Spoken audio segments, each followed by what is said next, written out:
जय माता दी, जय माँ कामाख्या।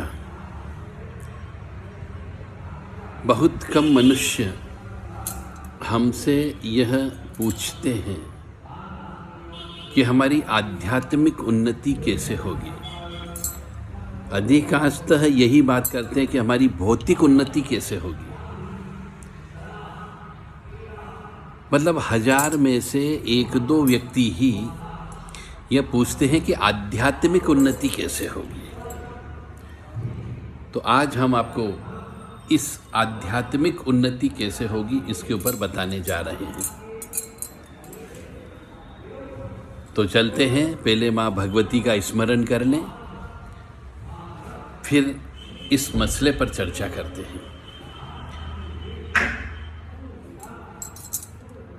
कामाख्ये वरदे देवी नीलपर्तवासिनी तम देवी जगत माता योनि मुद्रे नमस्तुते। कामाख्ये काम संपन्ने कामेश्वरी हर प्रिये काम नाम देहि में नित्यम कामेश्वरी नमस्तुते। कामदे काम रूपस्ते सुभगे सुर सेविते करोमि दर्शन देव्यम सर कामार सिद्धये। ओम महेशानी महामाये चामुंडे मुंडमालिनी आयु आरोग्य ऐश्वर्य देहि में देवी परमेश्वरी। ओम जयंती मंगला काली भद्रकाली कपालिनी दुर्गा क्षमा शिवा धात्री स्वाहा सदा नमस्तुते। ओम सर्वमंगल मंगल्ये शिवे सर्वासाधिके शरण्ये त्र्यंबके गौरी नारायणी नमस्तुते। तो आध्यात्मिक उन्नति कैसे होगी, यह इस प्रश्न का उत्तर आप देव राधा ट्रस्ट सत्यवाणी चैनल से सुन रहे हैं। आध्यात्मिक उन्नति के लिए सर्वप्रथम मनुष्य को ब्रह्म मुहूर्त में उठना चाहिए।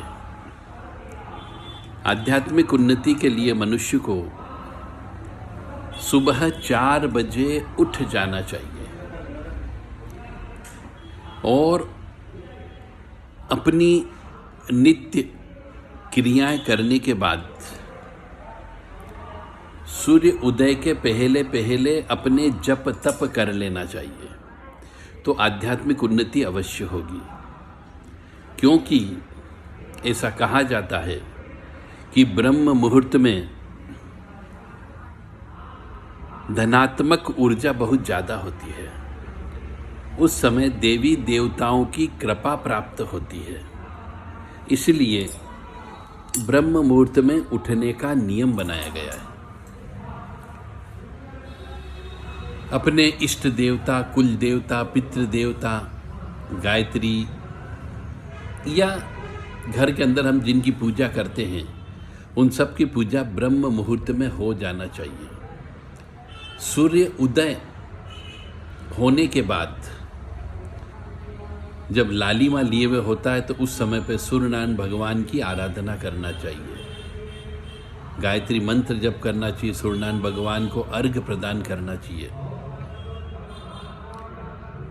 उसके पश्चात आप अपना जो भी कर्म करते हैं कमाई करने का वो करें।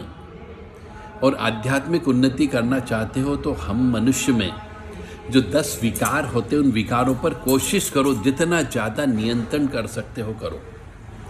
यानी कि काम, क्रोध, लोभ, मोह, मद, मत्सर, ईर्ष्या, तृष्णा, राग, द्वेष, ये 10 विकार होते हैं मनुष्य के शरीर में। जो मनुष्य इन विकारों पर जितना ज़्यादा नियंत्रण कर लेता है उतनी जल्दी आध्यात्मिक विकास होगा। और आध्यात्मिक विकास की पहली सीढ़ी ही ब्रह्म मुहूर्त में उठना होता है और दूसरी सीढ़ी होती है अपने बड़े बुजुर्ग गुरु उनका कहना मानना। इससे भी आध्यात्मिक उन्नति अवश्य होती है।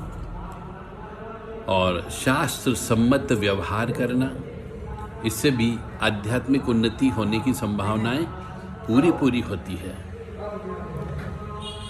सूर्यास्त के समय पे मनुष्य को घर के अंदर सुगंधित द्रव्य छिड़कना चाहिए, गूगल की धूनी देना चाहिए, दीपक लगाना चाहिए।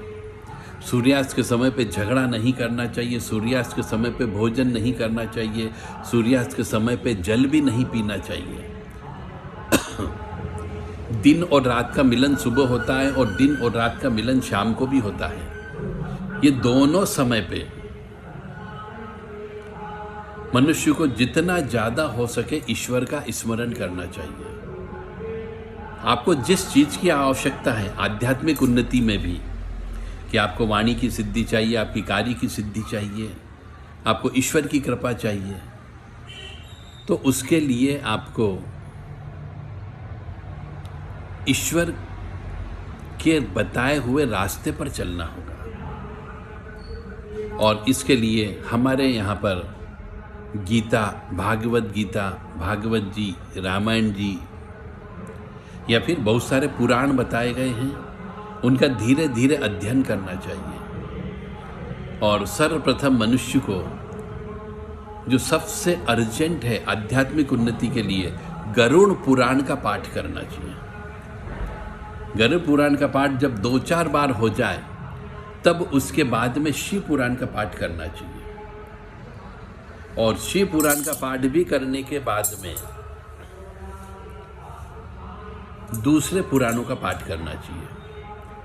इससे मनुष्य के जीवन में आने वाली बहुत सारी परेशानियों का हल इन 2 पुराणों में दिया गया है, यानी शिव पुराण और गरुड़ पुराण।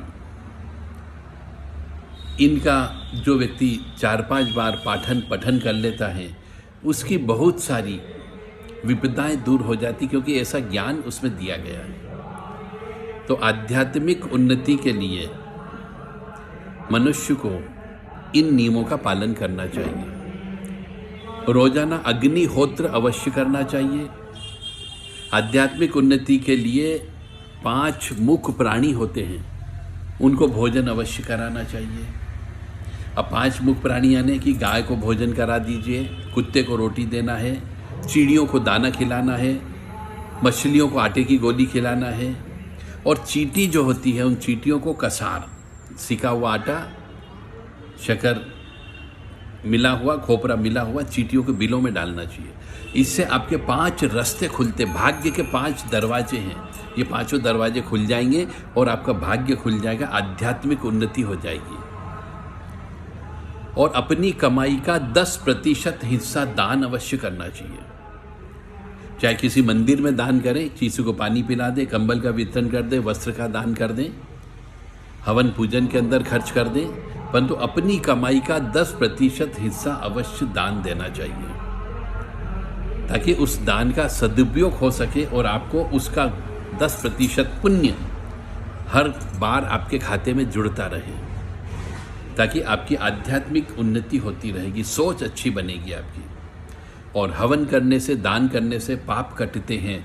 पिछले जन्म में कोई मनुष्य पापी है, कई प्रकार के पाप करके आया, ज़्यादा कष्ट उसको प्राप्त होता है, और यहाँ तक कि कई बार पढ़ाई लिखाई नहीं होती है पाप कर्मों की वजह से, मानसिक स्थिति खराब हो जाती, पढ़ाई लिखाई के अलावा भी पागल हो जाते हैं, दरिद्रता में रहते हैं, पैसा नहीं रहता है, विवाह नहीं होता है, विवाह हो जाता है तो बच्चे पैदा नहीं होते हैं, और कई बार तो ये होता है कि पाप कर्मों की वजह से मनुष्य आत्महत्या भी कर लेता है। तो ये सब इनको ये आध्यात्मिक उन्नति में रोड़े अटकाने का काम करते हैं, आपके पिछले जन्म के पाप कर्म। तो पिछले जन्म के पाप कर्मों का भी आपको शमन करना है, नाश करना है, और उसके लिए आपको दान करना होगा, पुण्य करना होगा, अनुष्ठान करना होगा। चाहे दुर्गा सप्तती का अनुष्ठान करें, चाहे भोलेनाथ का अनुष्ठान करें, चाहे वो लक्ष्मी विष्णु जी का यज्ञ करें, चाहे वो नवग्रह शांति का यज्ञ करें, परंतु कोई न कोई अनुष्ठान करके आपको ईश्वर तक आपकी रिक्वेस्ट पहुंचाने होगी, पापों का नाश करने वाली। पितरों के निमित्त पुण्य अवश्य करें, पितरों के निमित्त दान अवश्य करें, पिंडदान करें, तर्पण करें।